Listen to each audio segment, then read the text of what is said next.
All right, welcome to this start of the section on Christology. Today's just going to be an introduction into Christology before we explore in later lectures the biblical and historical developments and get us to the 21st century. And I thought that I would start this lecture with something from the biblical text, which is from Mark 8, verses 27 through 29, because what Jesus says here, I think, sets the stage for the exploration that we're going to do in the next few weeks. So Jesus is walking with his disciples to Caesarea Philippi, and he asks the question, "Who do people say that I am?" And in response, the disciples say, "Oh, some say you're John the Baptist, others say Elijah, some say you're one of the prophets." And you can just see Jesus looking at them, because in the next sentence he says, "But who do you say that I am?" And I don't have time to discuss the messianic secret in Mark, except to say that it's very notable that the disciples don't really fully understand who Jesus is. It's actually this Roman centurion at the death of Christ who finally says, truly, this man was the Son of God. And I think this will play in later when we start to discuss, for example, Wolfhart Pannenberg, who talks about how we can only really understand Jesus' significance in light of the resurrection. And you can kind of see that play out. You know, here are the disciples after Jesus' death. They're dejected. They think their Messiah is gone. And then once the resurrection happens, you can see them playing back everything that happened when they were with Jesus and really having that fullness or fuller understanding that, oh my gosh, this is who Jesus was, right? So, and the reason I started with this was because what we're going to find is that there are many portraits of Jesus. There's no single portrait, just as there's no, if we had just the book of John, how full would our picture of Jesus be, right? But, what we find is, looking at the Gospels, is the diversity of the Gospels fills out the picture of Jesus, his person and his work. So that diversity is important. So I don't know that we should always be afraid of diversity. My concern is not always, if it's not found in the Bible, we can't go with that. My big question is it consistent with what's found in the biblical text? Because there's a lot of things that we have guidance on or that have come up that aren't specifically articulated in the text. So one of the things is it consistent? All right. So what we're going to find is there's a lot of answers to that question, and some Christian and not Christian answers. And we're going to explore some of those in this class. I decided to illustrate some of these different pictures of Jesus by just giving you kind of a plethora of paintings of Jesus, starting with Michelangelo's The Last Judgment, where you have a pretty buff Jesus, an Italian-looking buff Jesus who's about to execute his last judgment. Pretty tough-looking guy there, but he is Italian-looking. And then in the next few slides, I show you different portraits of Jesus from a more African perspective, from Tanzania, from the Republic of Congo, from Africa. The first one is from Africa. It's called the Incarnation, and you can. And I don't think I put the name of the painting there, but there's this hand, and then Jesus is coming down, and you'll see he's black, and on the left are there's a picture of a tribal person here and more modern clothing here, but. The next few pictures, next few slides, show different, portrayals of Jesus and his crucifixion, resurrection, until we get to, for example, the painting of Jesus from St. Catherine's Monastery from the probably 6th, 7th century. Very, very common icon. You'll find it in modern iconography, not just the historical iconography. And I don't have time to unpack the icon for you, but there's quite a lot of symbolism that's within that icon. So there is yet another picture of Jesus, another picture that's meant to represent a particular aspect of who Jesus is. And then you have the Jesus I grew up with, which is the blue-eyed, long-haired, very gentle, shepherdy looking European Jesus, white European Jesus, right? And then the last painting that I have for you, which is illustrative of where we are today, because this painting was the result of a competition that the National Catholic Reporter did in 1999 for someone to paint something that represents the Jesus for the new millennium, right? So Janet McKenzie came up with this painting, and if you look at it very closely, there's certain things that you're going to see which are very obvious to you, and then some things maybe that are not so obvious.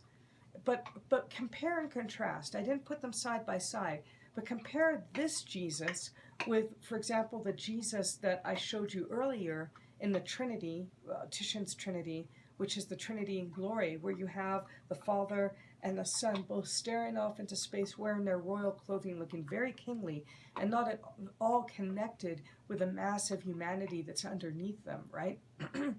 This Jesus, in contrast, is looking right at you, isn't he?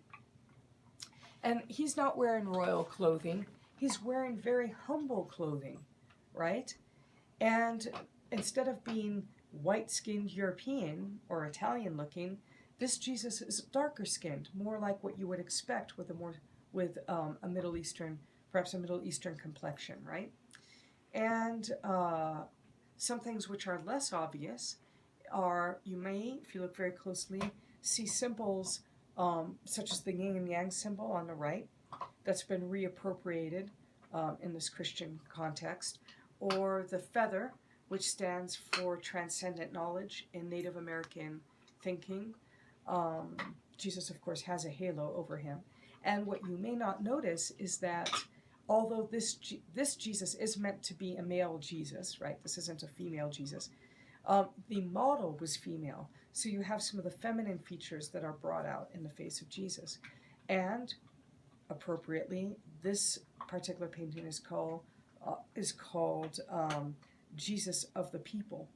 So very, very, strikingly different from the Renaissance paintings, for the vast majority of Renaissance paintings, which emphasize the more, certainly in the post-resurrection, but even before then, tend to emphasize the divinity of Christ rather than his humanity and his identification with us.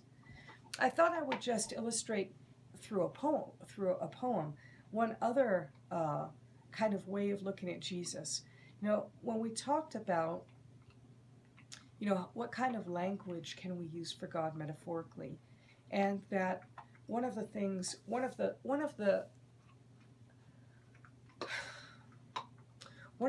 I find most problematic, whether we're talking about atonement, whether we're talking about symbols for God, is whether we're, I'm trying to think of different examples, kind of eluding me at this moment, but what I find most problematic in theology, and where, if not outright heresies occur, but certainly distortions occur, is when we tend to take one element or one aspect and blow it up and highlight that aspect without reference or balancing from what is in fact a rich concept, such as atonement, such as the person of Christ, which can't be captured in one specific image of him.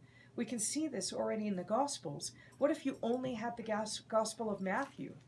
What would you know about who Jesus is, right? That these diverse pictures of Jesus help to fill out who Jesus is to us.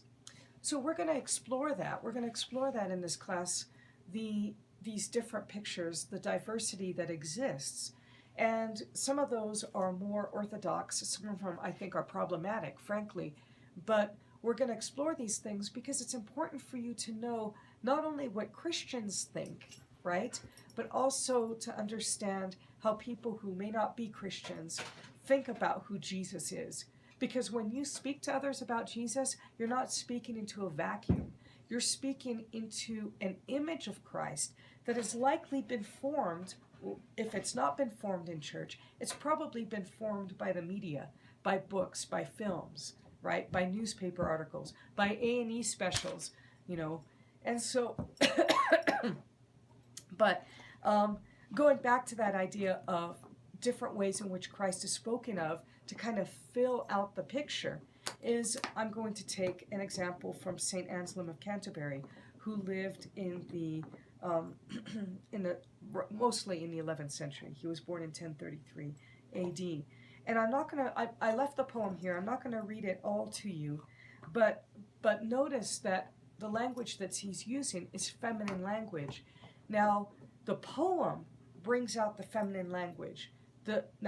Anselm himself is going to assert very strongly that Jesus was a male, and that's important.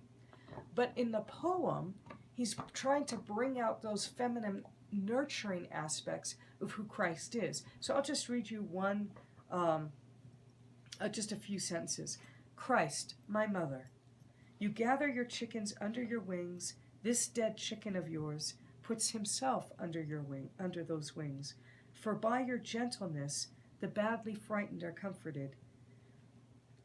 By your sweet smell, the despairing are revived. Your warmth gives life to the dead. Your touch justifies sinners. So you've got this pectoral language that emphasizes this kind of feminine aspect of who Jesus is, right? But at the same time, there's no gender in God as far as Anselm is concerned. So that's why I took from the Monologian, this passage.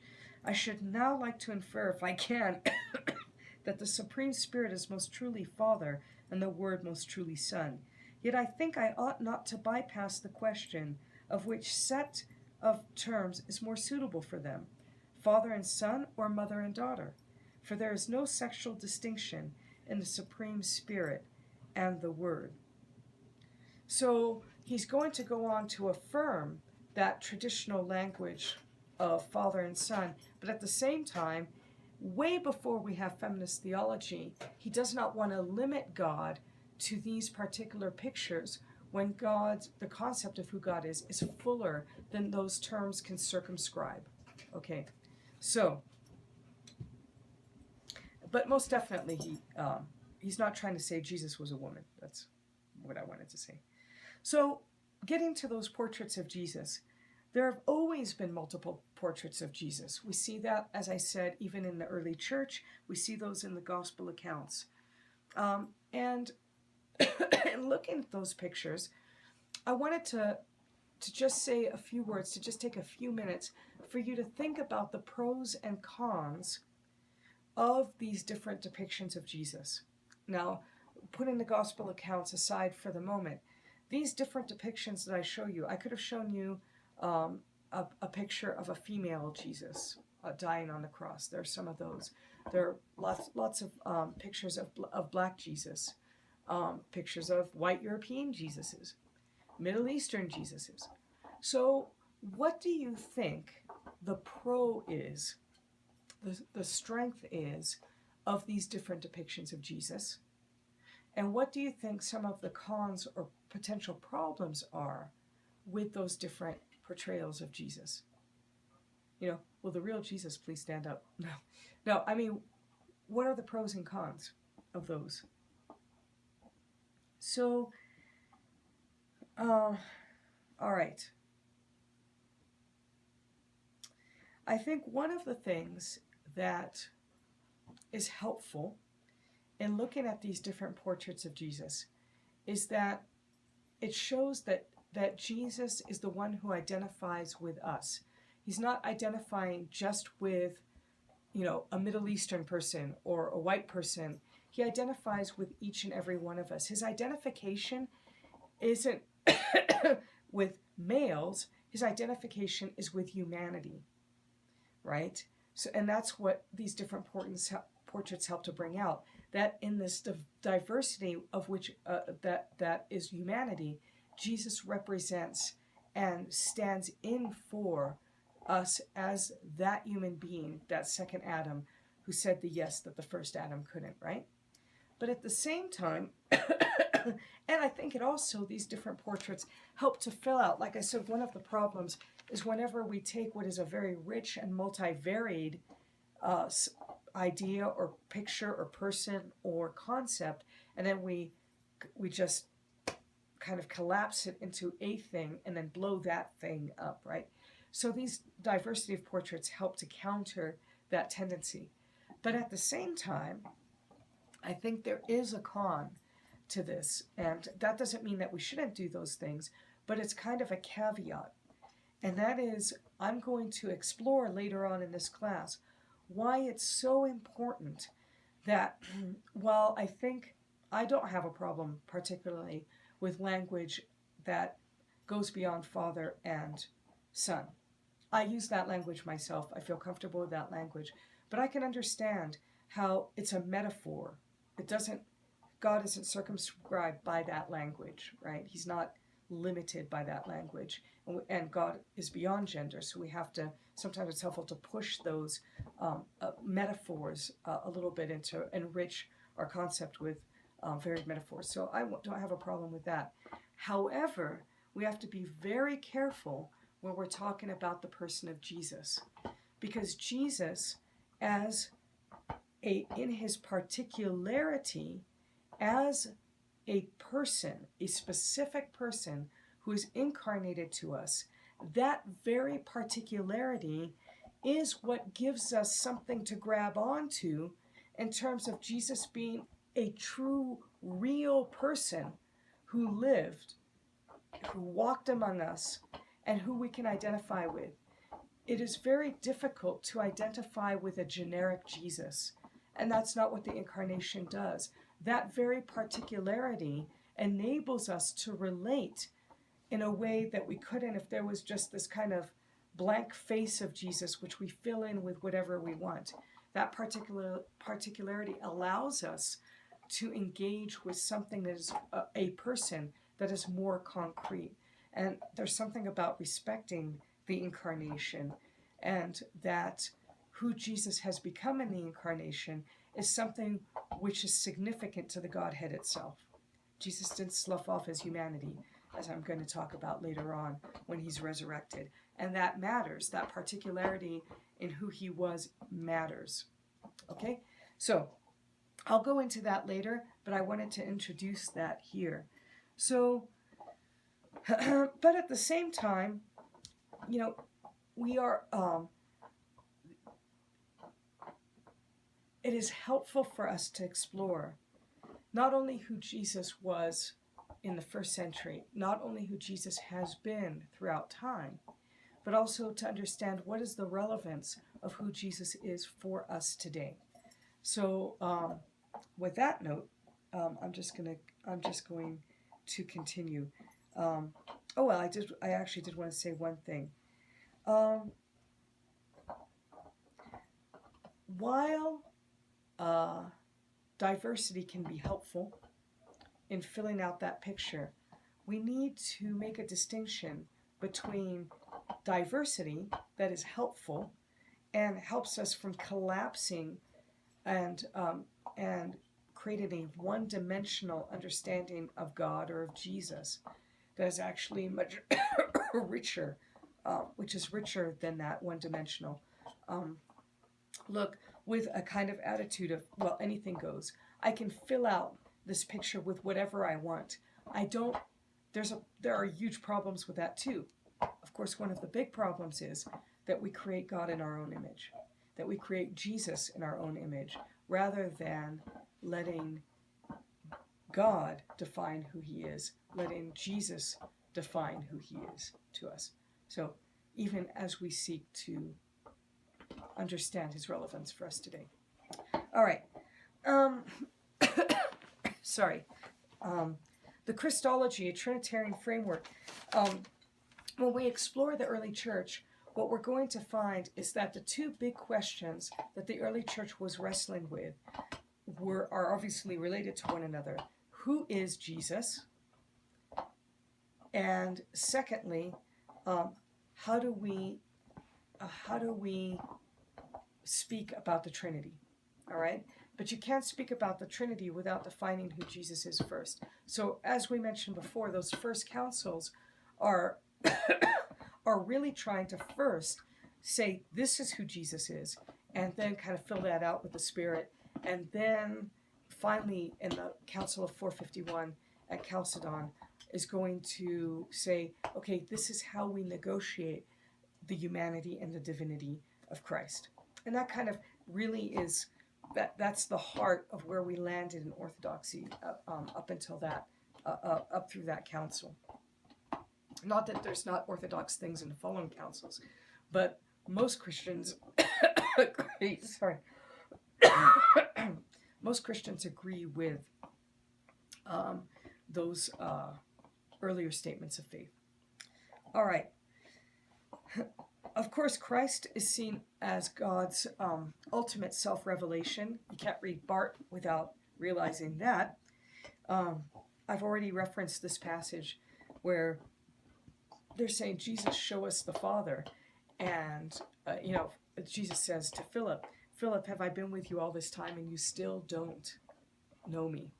Let's see. Yes. Yeah, okay. I was going to say, did I misquote that? It's completely possible. All right. What's notable about the biblical text is that God doesn't just reveal his will for us, which is really the emphasis, for example, in the Quran, the Muslim scriptures, but reveals something of who he is. It's an unfolding of this relation that he has with humanity, with the people of Israel, with the world, right? And with the church. So from that we can talk about the Son and the Spirit as the two hands of the Father, which I noted before.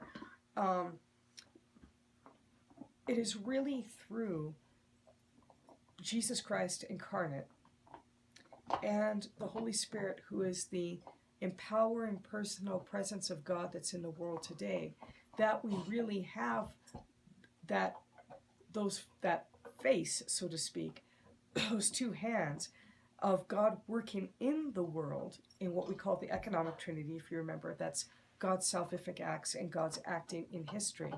That we can then gives us a window into who God is in God's self, which is the ontological or immanent Trinity. We already talked about the Trinity as persons in communion, and that how important it is that how we conceive of God matters. And we're going to see that how we conceive of who Jesus is really matters as well. Okay.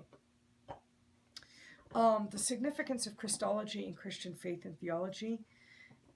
I'm sorry, there's no Christianity without Christ.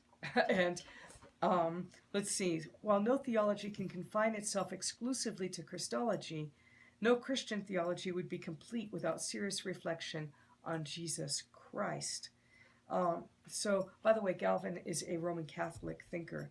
So, any thinking about God that we do, remember we're looking at those two hands of the Father, any thinking about God that we do, for us, Christ is that window into our reflection about God, who God is, right? Okay. All right, let's look at Christology in the history of theology. I'm not going to go really deeply into this because we're going to unpack some of the developments later on. But Christology, along with Trinitarian doctrine, was really what was at the center of the debates in the early period of the church and during the patristic era, when our theology, kind of the Orthodox theology, was really set, right? Jesus is truly the Son of God, very God of very God. So is the Spirit, and so forth. Once those questions were settled, it was like, okay, we got that behind us. That's a settled question. Let's move on to other things, or let's discuss other things. We don't need to rehash those questions of whether or not Jesus is really God, right? So it didn't really take up much discussion in medieval times, and even in the Reformation, really didn't produce much that was new in Christology, okay? Now, it is important, if you say, I'm not saying that the early councils are without fault, we're all human beings. Um, so I'm not saying that, but it is important to understand something about the early councils. They represent, despite the fact that they were heresies, what is largely the undivided church. And what I mean is, yes, there were divisions like Arius and Athanasius and Docetist Christians and those that, saw Jesus as really God and really human. At the same time, you had these different portraits of Jesus even back then. But when the councils came together, they were meant to represent and coming together the undivided church, that they were coming together in unity as they debated these issues. So the church doesn't formally divide. There's kind of divisions before then, but it doesn't formally divide until the split in the 11th century between the Eastern Orthodox and the Roman Catholic Church. As such, those early councils really matter because you're not looking at, as Baptists we think this, as Presbyterians we think this, as Methodists we think this. You're looking at the church universal coming together to try to hammer out these issues. So, and that's pretty weighty, and that's why what comes out of those councils is so very important, especially those first issues that are being decided. All right, even when we look at subsequent Christian thinkers in the Reformation and the medieval times, they're not creating a new foundation. They're building on the thinking that has happened before them, building on those ideas that emerged in those early councils and discussions. So even Luther's theology of the cross is in keeping with the early canons of the church. However, much of that changes when we get to the Enlightenment.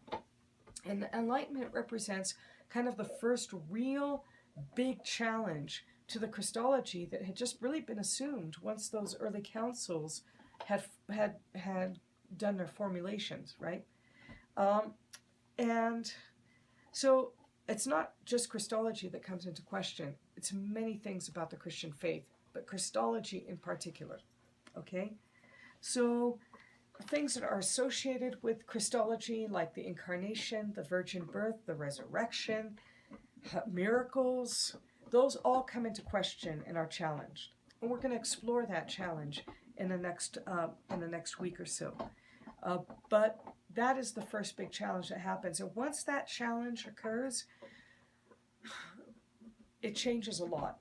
Because until that time, until the Enlightenment, many of these things were just assumed. Yes, you may have the odd person who didn't believe these things, but the vast majority of people just held these things to be axiomatic. That's what we believe. We believe it because the Bible says it, because the church teaches it, and they just believe. Now those beliefs are being called into question.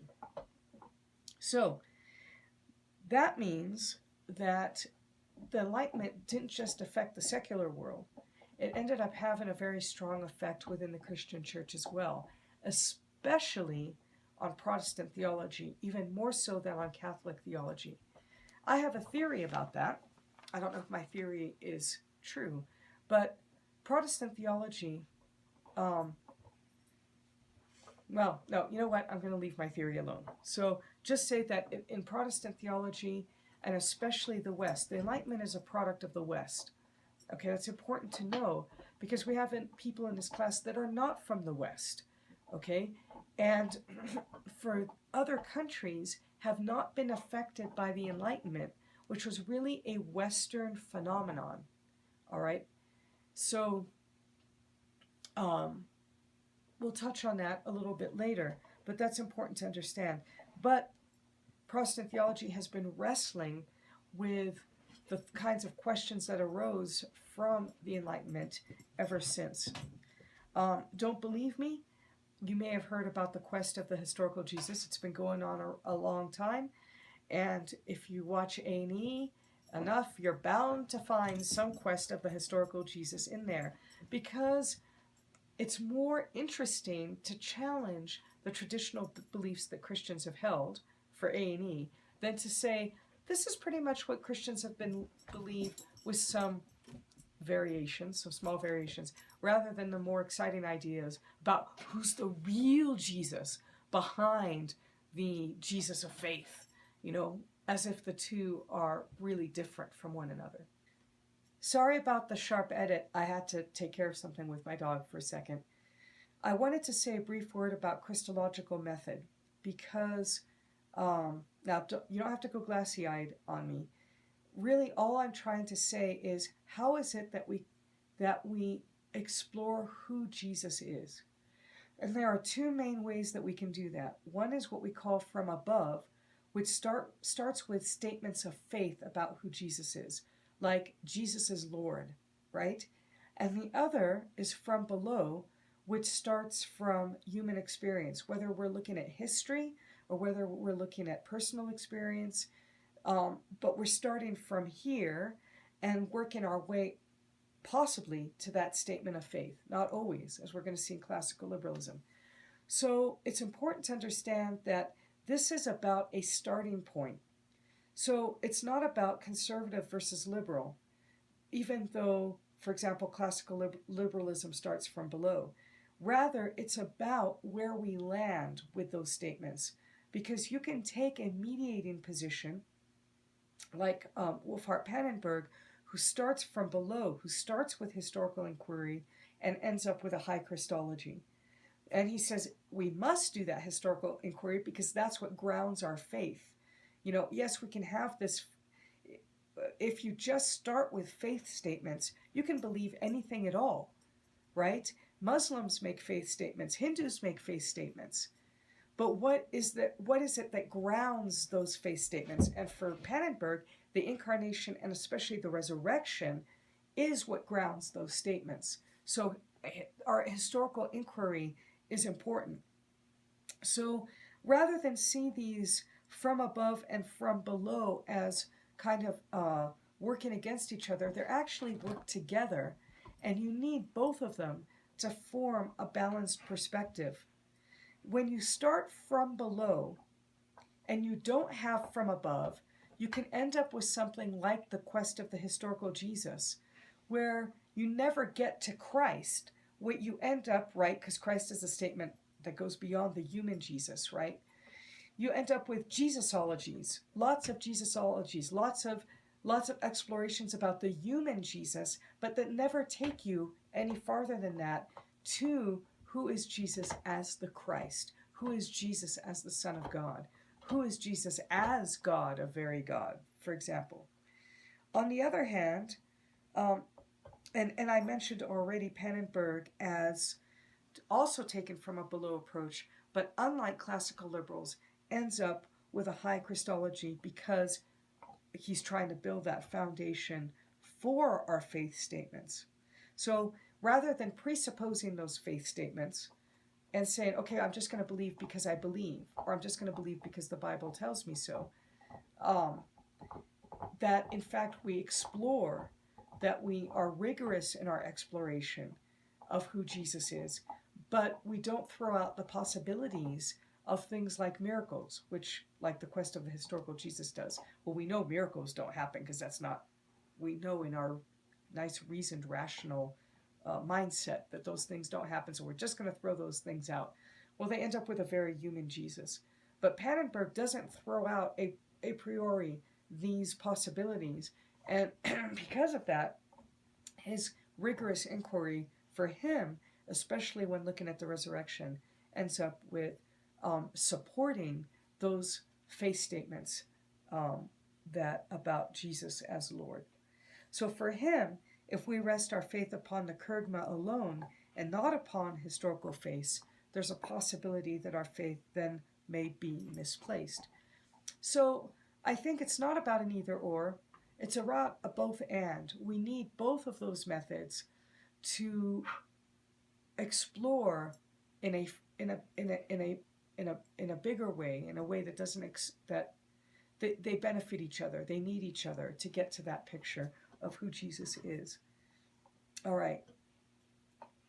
I already mentioned, if you'll see on the slide, the basic problem from above, the basic problem from below. From above is that basic problem with from above is the foundation of faith. How do we know what we believe in the right Jesus? What about other figures that make similar claims? And on the other side, the basic problem with From Below is that faith ends up being based on constantly changing results of history. Like take the A&E channel. In my lifetime, well, not just A&E, do you know how many things I've seen on, well, I haven't watched them all. Let's get to the real Jesus, because there's a Jesus behind the faith Jesus. So let's get to the real Jesus. That's been going on as long as I've been cognizant of those things going on. So if we make our faith dependent on this constantly changing landscape, that's problematic too. So I think Pannenberg's approach is the helpful. All right. But I think Dr. Karkanen makes an important point. And this is a last point on a balanced approach is needed. Finally, even when all the historical research is done, many do not believe. Yet for those who do, it is not a blind faith, but a confident, reasoned faith when we take that balanced approach. So here's the thing. You can have the best reasoning in the world. Heck, you could have Jesus appear in front of somebody, possibly. And that in itself does not answer the question of what to do with Jesus. Like, at the end of the day, even with the historical evidence of Jesus really lived, you can even maybe have historical evidence that he did miracles. You may even have historical evidence that he was raised from the dead. But that in itself doesn't tell you who Jesus was.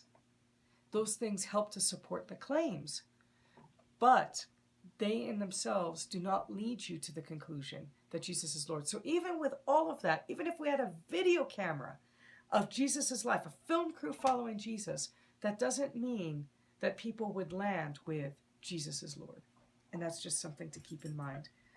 All right, I think that's pretty much it.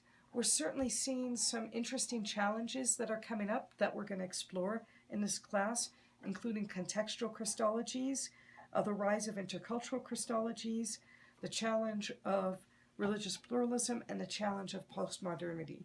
So we're not going to explore all of those in detail, but we're going to unpack some of those things so you can better understand some of the issues that surround Christology today. All right, see you next time.